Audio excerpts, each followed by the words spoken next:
Hey, this is Derry and welcome to the Diamond Life Design series, video 4. So what we covered? We covered off the why in video 1, which is, why I began on this path to discovering the diamond in the first place, right? Then we looked at, in video number 2, we looked at the areas of life. We've got to decide what's important to us as individuals before we can start to architect across all of that.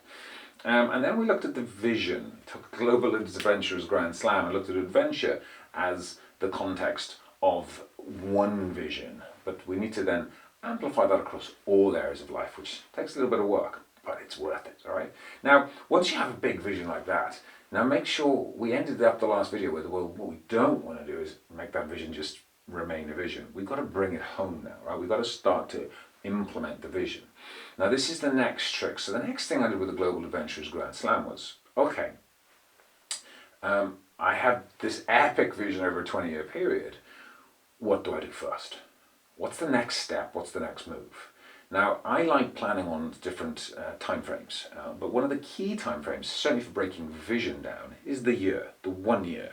And you'll see it down there in the page, right below the 10-year vision. We bring it home into the 1 year milestones. Now remember, we're doing this for all areas of life, okay? But today we're just going to talk about that adventure piece. Let's go there. I like using adventure as a metaphor because it kind of just fits, right? And it's fun. So I took the Global Adventurers Grand Slam 15 years ago. Where am I going to begin? And the first place I began was in Kosciuszko. I was in Australia at the time. I was doing a bit of work back and forth between the UK and Australia. I was going out there for an event. Now, Kosciuszko is the highest mountain in Australasia. So of the 7 summits, by the way, it's one of the smallest as well. Good place to start, right? So I looked at that. I'd already researched the 7 summits.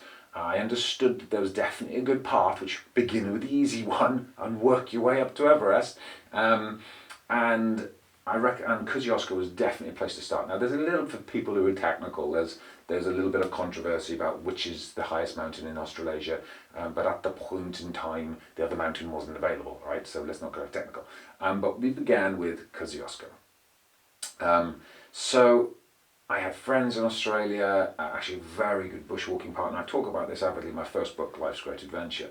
And off I went, right? We were off to Kosciuszko several months later. Now, I'd set, so understand what I did. The first thing I did was I set up the big vision. The next bit I just chose off what's the bit I'm biting off next. In this case, it was Kosciuszko. Now I know I didn't need that much planning and prep for this one. Little did I know, I actually ballsed it up a little bit too, because I should have planned a little bit more. But I was fit enough, I felt like I could handle it, it wasn't too technical. We were going in the summer months, not the winter months, which would have been a whole different animal. So it was doable, and we were extending it around a whole heap of hiking around the snowy mountains, which was just amazing, right? Now, that's where we broke it down. We're going to come on to the bottom part of this later, into the quarter, the month, the week and the day. But over several months, I was able to break that goal down piece by piece into execution. All right, that included buying kit and stuff. And that's the bit we're going to cover later on in the series.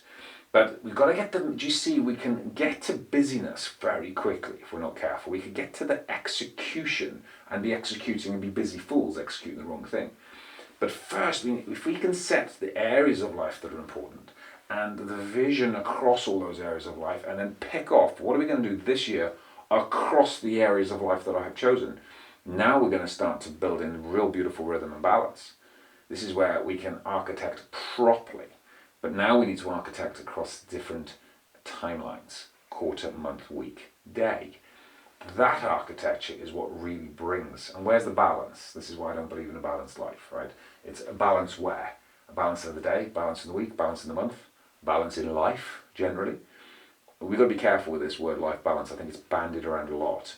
And actually, if people go, oh, I just need more life balance, I think what you need is probably more architecture, more thinking, more execution.